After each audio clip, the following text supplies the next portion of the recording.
ये कुछ नहीं करने वाले, ये बड़ी बड़ी बातें करते हैं, बहुत बड़ी बड़ी बड़ी बातें करते हैं। ये कुछ नहीं करने वाले हैं। आप उठा करके देख लो, आप जिस जनपद के रहने वाले हो उस जनपद में आप एक अच्छा नेतृत्व कर सकते हो, समाज को एक दिशा दे सकते हो, सर्व समाज की बातें रख करके आप सदन में रख सकते हो। आप पढ़े लिखे हो, इतनी क्षमता है आपके अंदर, आप संघर्ष कर रहे हो, लेकिन आपका समाज का एक व्यक्ति आपको आगे नहीं बढ़ाएगा, बल्कि टांग उसका पकड़ के खींच देगा। जितने भी भाई जुड़े हैं सभी को राम राम, जय श्री राम।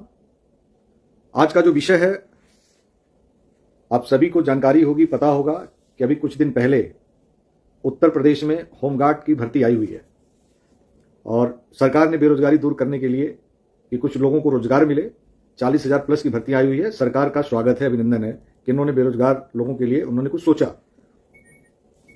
अब इस भर्ती में उन्होंने कई तरह की विसंगतियां लगा दी हैं। जैसा कि आपको पता है कि जो ईडब्ल्यूएस वाले इकोनॉमिकल वीकर सेक्शन के अंदर जो कैटेगरी जो लोग हैं, जो अभ्यर्थी आता है, उस पर कई इन्होंने शर्तें लगा रखी हैं। जिसके पास 5 एकड़ जमीन होगा, 1,000 वर्ग फीट में मकान होगा, 8 लाख रुपए की पूरे परिवार की इनकम होगी, वो ईडब्ल्यूएस की श्रेणी में नहीं आएगा। ऐसे कई इन्होंने शर्तें लगा रखी है मोदी जी ने।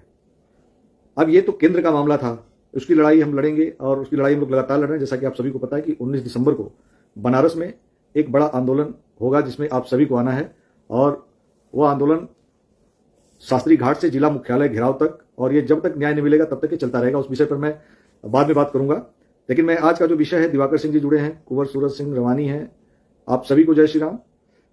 तो यह जो भर्ती आई है 15 वर्षों के बाद, लगभग ये भर्ती आई है 15 वर्षों के बाद, इसमें सर्व समाज के अभ्यर्थियों को, युवाओं को नौकरी मिलेगी, खुशी की बात है। मैं इसका बधाई शुभकामनाएं देता हूं योगी सरकार को। लेकिन केंद्र की मार झेलते झेलते उत्तर प्रदेश में जैसे और चीजों में यहां के जो छात्र छात्राएं थे उनके साथ भेदभाव हो रहा था, योगी सरकार ने इस बार ये होमगार्ड की भर्ती निकाल करके जो भेदभाव किया है, जो सवर्ण छात्रों को, सामान्य वर्ग के छात्र छात्राओं को चिढ़ाया है, उनके साथ मजाक किया है,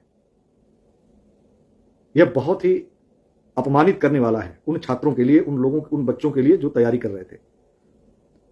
आपने वैकेंसी निकाली, अच्छी बात है, लेकिन आपने इसमें शर्तें क्या लगा दी कि जो ओबीसी एससी कैटेगरी के जो भाई बहन हैं उनको आपने 5 वर्ष का छूट दिया। 5 वर्ष का, अगर वो फॉर्म भरेंगे तो 5 वर्ष का छूट दिया आपने। लेकिन जो सामान्य वर्ग के लोग, बच्चे फॉर्म भरेंगे तो उनको आपने 30 वर्ष तक का समय दिया, उनको कोई छूट नहीं दिया आपने, कोई भी छूट नहीं दिया आपने। इतना भेदभाव, इतनी नफरत है क्या? क्षत्रिय, ब्राह्मण, वैश्य, बनिया, श्रीवास्तव, मुस्लिम समाज में जनरल कैटेगरी आती है, क्रिश्चियन में आती है, सिख होते हैं, कई ऐसे कैटेगरी हैं जनरल कैटेगरी में, कई ऐसी जातियां हैं जो जनरल कैटेगरी में आती हैं। क्या वो इस देश के नहीं है? वो भारतवासी नहीं है? क्या आपको वोट नहीं देते वो? क्या वो टैक्स नहीं देते वो? आप उनके साथ इतना भेदभाव करोगे? मैं कहता हूं, आज फिर कह रहा हूं कि ओबीसी एससी समाज के जो भाई हैं उनको जो आपने छूट दिया, मैं उसका स्वागत करता हूं, अभिनंदन करता हूं, अच्छी बात है आपने दिया। मैंने कई बार कहा है कि आप दीजिए, लेकिन ये सवर्ण समाज के बच्चे, सवर्ण समाज में जो सामान्य वर्ग में आने वाले जो बच्चे हैं, इन्होंने कौन सा ऐसा पाप कर दिया सामान्य वर्ग में पैदा होकर के कि आप उनको छूट नहीं दे रहे हो? आप उनको चिढ़ा रहे हो? क्या सामान्य वर्ग में गरीबी नहीं होती क्या? क्या सामान्य वर्ग में पैदा होने वाला है जो सामान्य वर्ग में सब धीरू भाई अंबानी, अडानी और टाटा बिरला है? गरीबी जाति देख करके मोदी जी, योगी जी नहीं आती है। गरीब कोई भी हो सकता है, किसी समाज का व्यक्ति गरीब हो सकता है, लेकिन आपने तो ये तय ही कर लिया है कि सामान्य वर्ग का मतलब कि गरीब नहीं, अडानी अंबानी जैसा है वो। इतना भेदभाव करोगे आप? वोट आपको चाहिए? एक देश एक कानून की बात करते हैं आप एक देश एक कानून की बात नहीं है। यहां पर आप जाति के हिसाब से कानून बनाते हैं और जाति के हिसाब से न्याय करते हैं। आपने सामान्य वर्ग के बच्चों को समझ क्या लिया है? उनके साथ इतना भेदभाव करोगे आप लोग? 3 वर्ष कोविड में निकल गया, 3 वर्ष कोविड में निकल गया, कम से कम यही ध्यान रखे होते आप? क्या आपने 15 साल से कोई वैकेंसी नहीं निकाली, 3 वर्ष कोविड में निकल गया, तो वो जो बच्चे 15-16 साल के थे अब जाकर के 30 वर्ष के हो गए, उस बीच में कोई भर्ती नहीं, तो बच्चे करेंगे क्या? 3 वर्ष ही दे देते, भेदभाव खत्म हो जाता। चलो आप ओबीसी एससी को 4 साल 5 साल दे दिए और जनरल कैटेगरी को 3 साल ही दे देते, लेकिन आपने तो बिल्कुल चिढ़ाना शुरू कर दिया है। यह भर्ती रद्द करिए।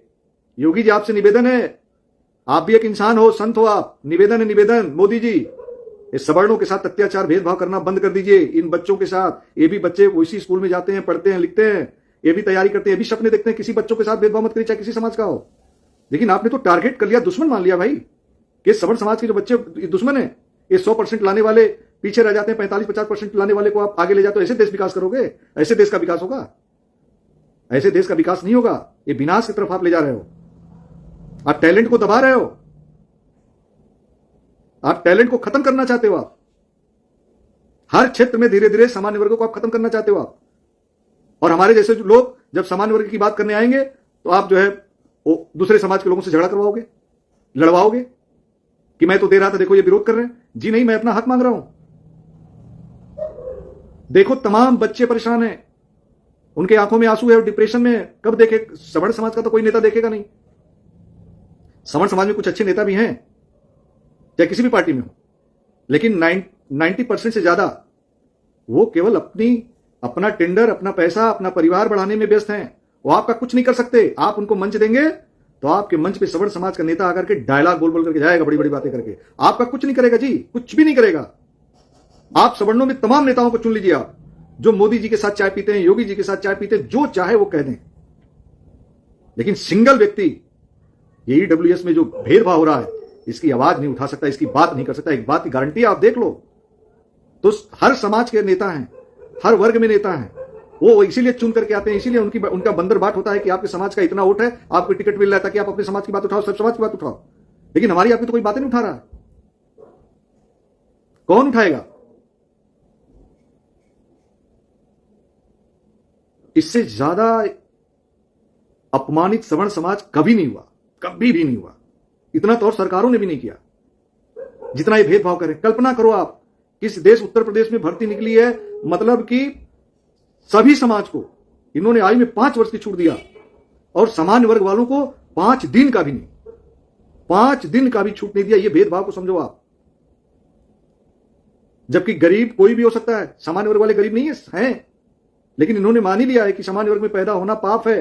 तो मोदी जी, योगी जी, रिक्वेस्ट है कि सामान्य वर्ग को जो झुंझुना बजाने को देते हो बंद कर दो इसको। ये 10% आरक्षण अपना ले जाओ, अब वापस ले जाओ, उसको भी जहां देना हो दे दो। ये आपके 10% आरक्षण के चक्कर में उसमें इतना भेदभाव, इतनी विसंगतियां कर दिया कि बच्चे सुसाइड कर रहे, मर रहे, आपको दिखेगा नहीं। आपको तो सरकार बनाने से मतलब है, आपका टारगेट है सरकार बनाना। धान गेहूं चावल बांट करके, चाहे जैसे भी जो भी कुछ करके, आपका केवल एक ही मकसद है, सरकार बने, और कोई मतलब नहीं है। और जो सवर्ण समाज के नेता हैं, ये कुछ नहीं करने वाले। ये बड़ी बड़ी बातें करते हैं, बहुत बड़ी बड़ी बातें करते हैं। ये कुछ नहीं करने वाले हैं। आप उठा करके देख लो, आप जिस जनपद के रहने वाले हो, उस जनपद में आप एक अच्छा नेतृत्व कर सकते हो, समाज को एक दिशा दे सकते हो, सर्व समाज की बातें रख करके आप सदन में रख सकते हो। आप पढ़े लिखे हो, इतनी क्षमता है आपके अंदर, आप संघर्ष कर रहे हो, लेकिन आपका समाज का एक व्यक्ति आपको आगे नहीं बढ़ाएगा, बल्कि टांग उसका पकड़ के खींच देगा। वो किसको बढ़ाएगा? वो अपने परिवार को बढ़ाएगा, अपनी प्रॉपर्टी को बढ़ाएगा, अपने संबंध अच्छे करेगा, लेकिन आपकी बात नहीं करेगा। तो मैं यही कहना चाहता हूं उत्तर प्रदेश सरकार से, माननीय मुख्यमंत्री योगी आदित्यनाथ जी से, कि आप उत्तर प्रदेश के राजा हैं, और राजा जो भी राजा रहा है हमारे क्षत्रिय समाज में रहा हो, चाहे किसी समाज में रहा हो, आप इतिहास पढ़ लीजिएगा, वो हमेशा न्यायप्रिय रहा है। उसने जब न्याय करने की बात आई हो तो सामने बच्चे का बलि देना हो या पूरा परिवार का बलि देना हो या खुद का बलि देना हो, अपना बलि दे देता था। लेकिन आप तो इतना भेदभाव कर रहे हैं। आप ये भर्ती करिए, 40,000 प्लस है, उसको 60,000 प्लस करिए। और मैं फिर कह रहा हूं कि ओबीसी एससी समाज को आप नियुक्ति पत्र दे दो सीधे जाकर के। उनसे कोई भी शारीरिक जो है मापदंड लेने की आवश्यकता नहीं है। आप सीधे नियुक्ति पत्र दे दो। राकेश रघुवंशी, करणी सेना या जो भी समाज विरोध नहीं करेगा, दे दो, आप नियुक्ति पत्र दे दो। लेकिन इस सवर्णों के साथ भेदभाव क्यों? आप सबको 5 वर्ष की छूट दे रहे हो। आपसे अच्छा तो राजस्थान की सरकार है, गुजरात की सरकार है, गोवा है। ऐसे तमाम सरकारें हैं जिन्होंने सारी विसंगतियों को हटा दिया और हटा करके न्यायप्रिय काम किया। लेकिन यहां पर बिल्कुल नहीं, बिल्कुल उस अंदाज में चल रहे हैं आप। समय एक जैसा नहीं होता। इस सवर्ण समाज जग चुका है, इस सवर्ण समाज के बच्चे जग चुके हैं, पीड़ित हैं। और यह अगर ये भर्ती में उनको आयु में छूट 3 साल का, कम से कम 3 वर्ष का दीजिए। मैं नहीं कह रहा हूं उनके बराबर दीजिए, लेकिन कम से कम 3 वर्ष का छूट दीजिए। अगर नहीं दिया आपने तो विशाल आंदोलन किया जाएगा। और एक आंदोलन की घोषणा मैं पहले कर चुका हूं कि 19 दिसंबर को बाबा विश्वनाथ की नगरी काशी में, जहां पे प्रधानमंत्री जी की कॉन्स्टिट्यूंसी है और योगी जी का हमेशा आना जाना है वहां पे, एक तरह से समझ लीजिए कि सीएमओ भी वहीं पे है, पीएमओ भी वहीं पे है। इसलिए कार्यक्रम 19 दिसंबर को शास्त्री घाट पे रखा गया है। मैं समस्त सभी सवर्ण समाज के भाई बहनों से अपील करूंगा हाथ जोड़ करके कि ईडब्ल्यूएस की अधिकार की लड़ाई है, जो आपके साथ भेदभाव हो रहा है, एक दिन घर से बाहर निकलो और मेरा साथ दो। अगर एक दिन अगर आगे घर से निकल गए तो मैं गारंटी के साथ कहता हूं कि भेदभाव सरकार को दूर करना पड़ेगा। और कोई अलग से नियम मांग कर रहे हैं, ये कानून में है, ये संविधान में है। क्योंकि बीपीसी ने जब मंडल कमीशन लागू किया था, उन्होंने कोई कैटेगरी देखी थी, उन्होंने ये नहीं कहा था कि आप जो है इस जाति से या अलग अलग राइट अलग अलग कैटेगरी से आते हो तो आपको ये छूट मिलेगा, उनको ये नहीं मिलेगा। ऐसा कुछ भी नहीं किया था, लेकिन यहां पर भेदभाव किया गया। तो ये लड़ाई बड़ी है। मैं आप सभी से अपील करता हूं कि आप सभी बनारस 19 दिसंबर को बनारस में शास्त्री घाट पे 11 बजे ज्यादा संख्या में पहुंचे। आर पार की लड़ाई लड़ लीजिए, अपने आने वाली पीढ़ियों की, आने वाले भविष्य की, ये रोते बिलखते जो छात्रों की, उनके माता पिता के दर्द जो पीड़ित हैं, लड़ लीजिए। अन्यथा अगर आप ऐसे ही घर पे बैठे रहिए, फेसबुक चलाते रहिए, कोई फायदा नहीं होने वाला है। तो मैं यही सरकार से मांग करता हूं कि सरकार, ये जो आई होमगार्ड की भर्ती आई है, इस भर्ती में आपने सभी वर्गों को आयु में 5 वर्ष की छूट दी है, सामान्य वर्ग को 3 वर्ष का छूट दीजिए। अगर आप 3 वर्ष का छूट नहीं देंगे, इस तरह से भेदभाव करेंगे, तो हम तो आने वाले समय में वोट की ताकत अपनी दिखाएंगे, लेकिन एक बड़ा आंदोलन होगा इस सरकार के खिलाफ और ये प्रचारित होगा। ये पूरा देश देख रहा है कि कितना आप भेदभाव सवर्णों के साथ कर रहे हैं, और सवर्ण भी अब एकजुट हो रहे हैं और एकजुट होकर के अपना हक और अधिकार लेंगे। मैं उम्मीद करता हूं कि ये वीडियो योगी जी तक जाएगा, मुख्यमंत्री जी तक, और वो न्यायप्रिय हैं तो निश्चित है कि इसमें संशोधन करके सवर्ण समाज के बच्चों को भी 3 वर्ष का कम से कम एज रिलैक्सेशन देंगे। आप सभी से निवेदन है, आप जितने भी भाई जुड़े हैं, सभी का मैं धन्यवाद करता हूं। और मैं सबसे अपील करता हूं कि आप सभी लोग ज्यादा से ज्यादा इस वीडियो को शेयर करें, मुख्यमंत्री जी तक की जाए। एक बार मैं लास्ट में कह देता हूं कि 19 दिसंबर को बनारस के शास्त्री घाट से एक विशाल आंदोलन होगा ईडब्ल्यूएस में विसंगतियों को लेकर के। विसंगतियां क्या मैं बता देता हूं।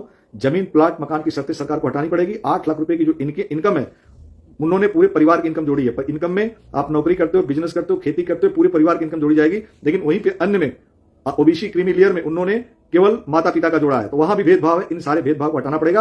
आधार वर्ष 2019 को मानते हुए वहां भी कम से कम 5 वर्ष की छूट देनी पड़ेगी। अगर ये सरकार नहीं देगी तो ये विशाल आंदोलन होगा, और मुझे उम्मीद है कि सभी लोग 19 दिसंबर को वहां पधारेंगे। और बहुत जल्द अगर सरकार कोई एक्शन नहीं लेती है तो निश्चित है कि इस जो भर्ती आई है होमगार्ड की, इसमें भी हम लोग एक विशाल आंदोलन करेंगे। मैंने आज कोशिश किया है, मुख्यमंत्री को पत्र लिखा है और प्रधानमंत्री जी को भी पत्र लिखा है कि इसमें संशोधन करके सवर्ण समाज के बच्चों के साथ भी न्याय करें।